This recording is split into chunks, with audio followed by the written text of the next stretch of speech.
what is forex? First, I want to take you on a brief history of how forex came about.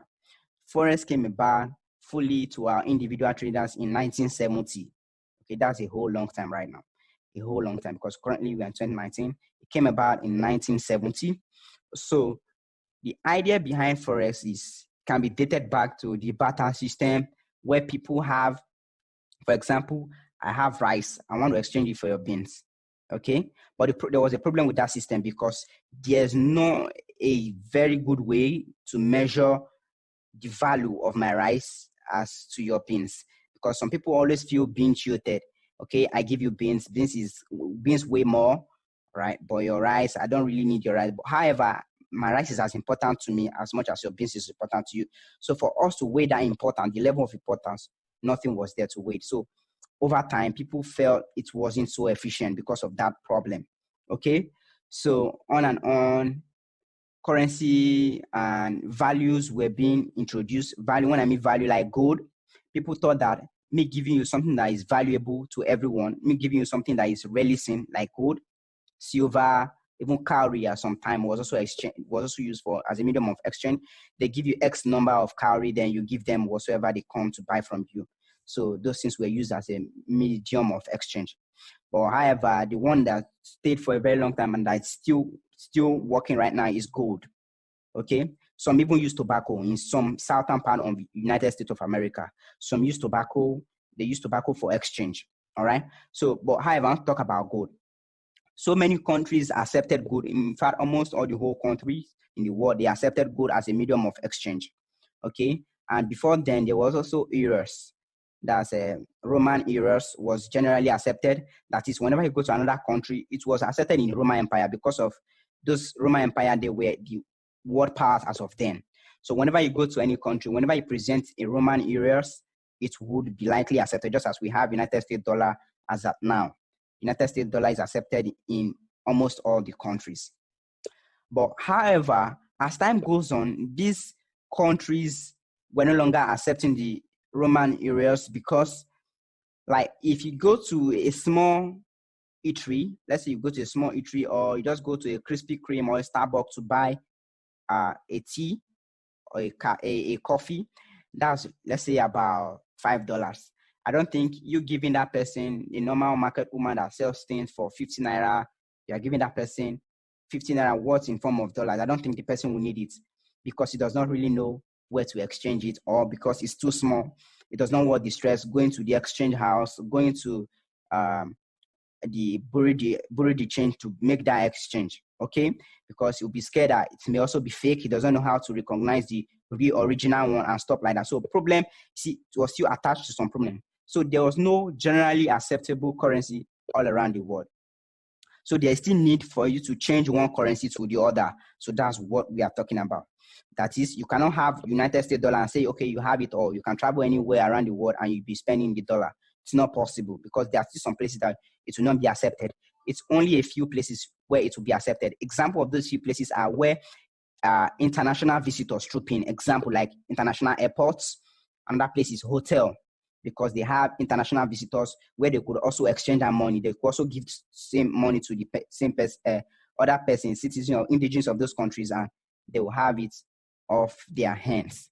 So there was still a need for exchange. That is, whenever, let's say, I'm from UK, which in UK they spend the British pounds. So if I'm traveling to United States, there's a need for me to change my pound sterling to United States dollars.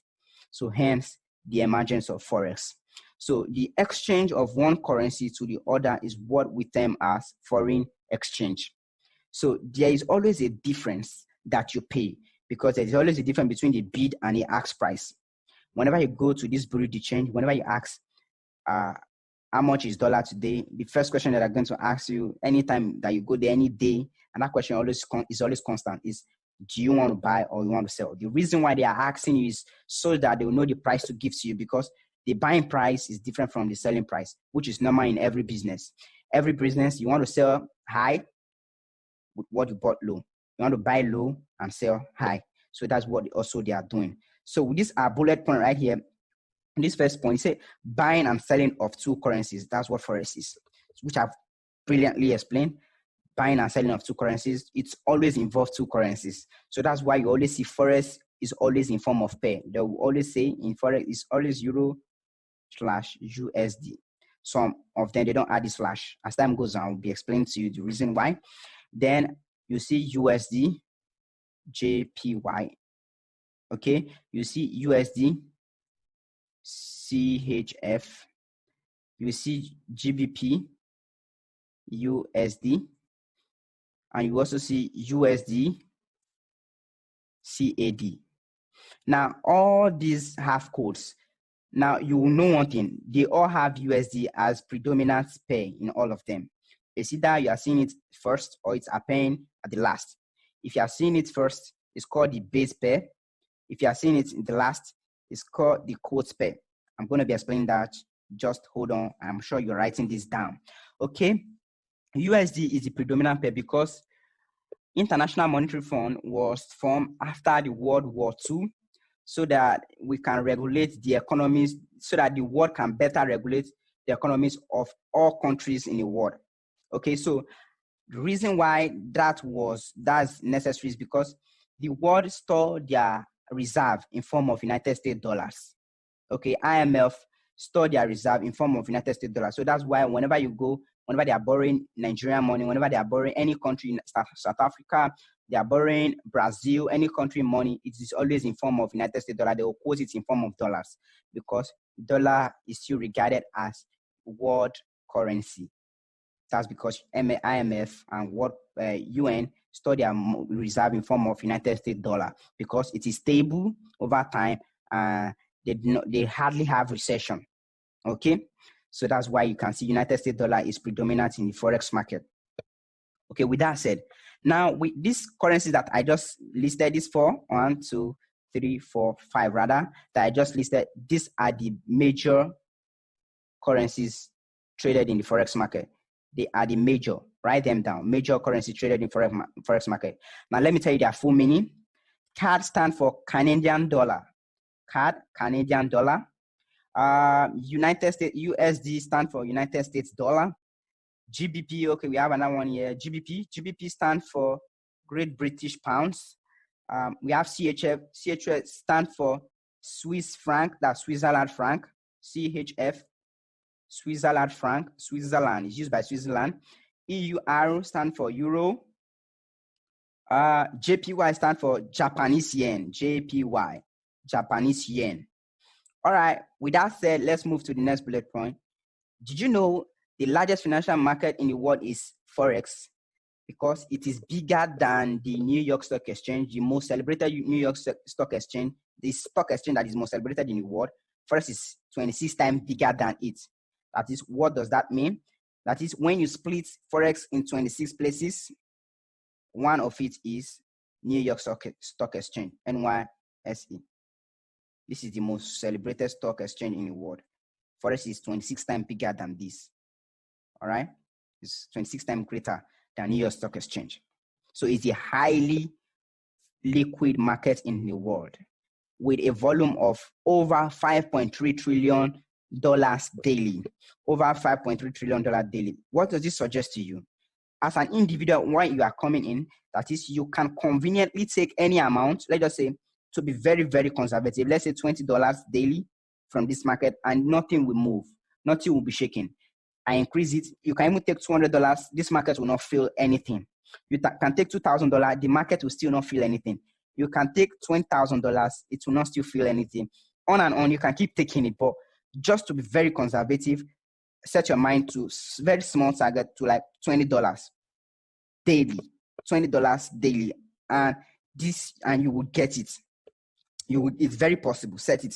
And trust me, no any person receive this amount daily. You have to have a high degree. You have to have masters, BSc, and a whole lot of qualification. You have to be working in a very good and trustworthy firm for you to earn this amount of money daily. And I'm telling you, you can earn this daily in Forex market. Now, I'm not trying to raise your hope too much. There are days that you experience losses, yes. There are times you experience losses, streaks of even weeks that you will not see blue. Like when I mean blue, you will not be in profit based on your strategy. Okay, but whenever you get it right, there are times that there's what we call risk to reward. You have to enter in position whereby whenever you are targeting the market, you should be risking 1 to get 2. You should be risking 1 to get 2. Or risking 1 to get 3, as the case may be. So all these things depend on your strategy. So that's why strategy, as I've said, that it is very, very crucial in this market. If you want to be successful, you need a very good strategy that is working from time to time. Strategy is not just all. Money management is also very crucial.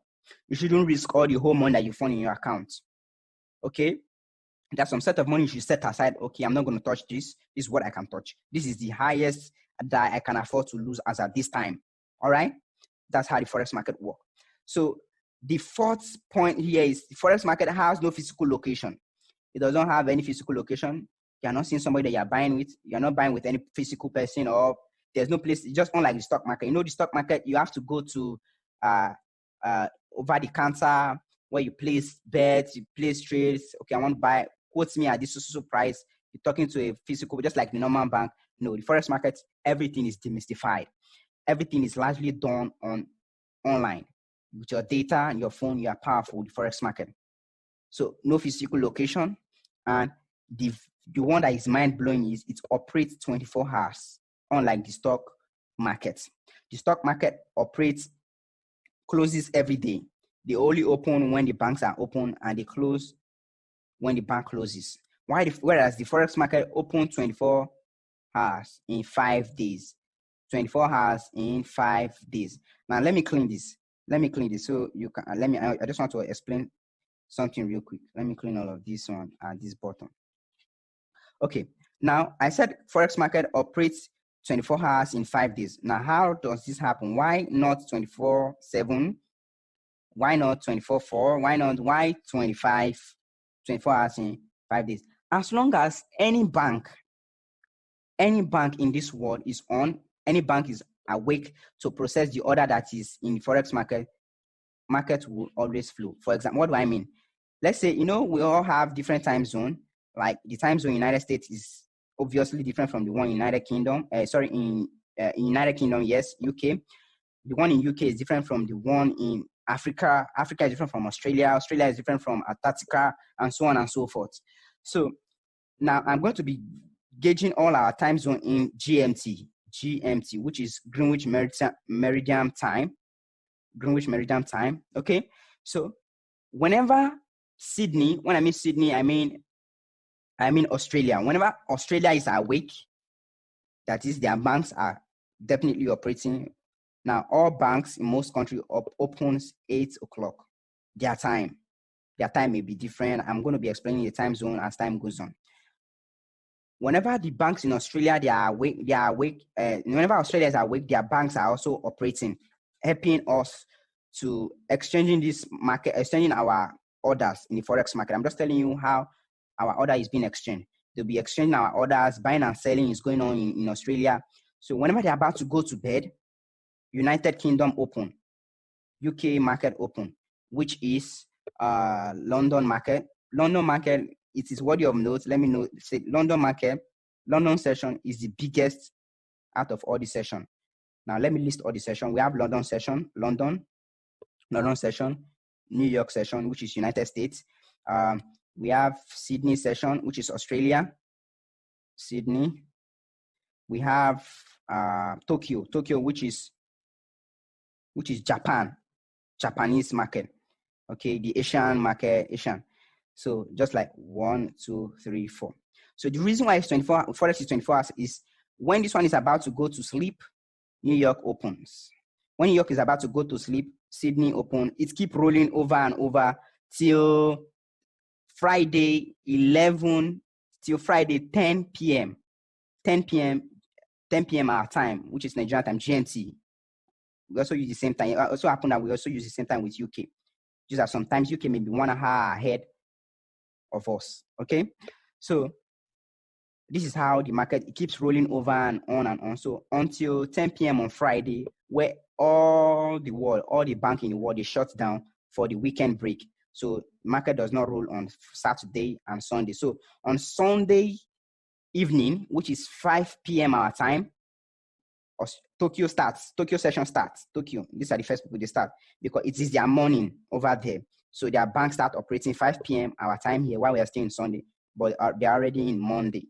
Start operating, then forex market starts again. So you can see the reason why it operates 24 hours in 5 working days. As long as the banks are open all around the world, any bank is open around the world, any country's bank is open, forex market would work.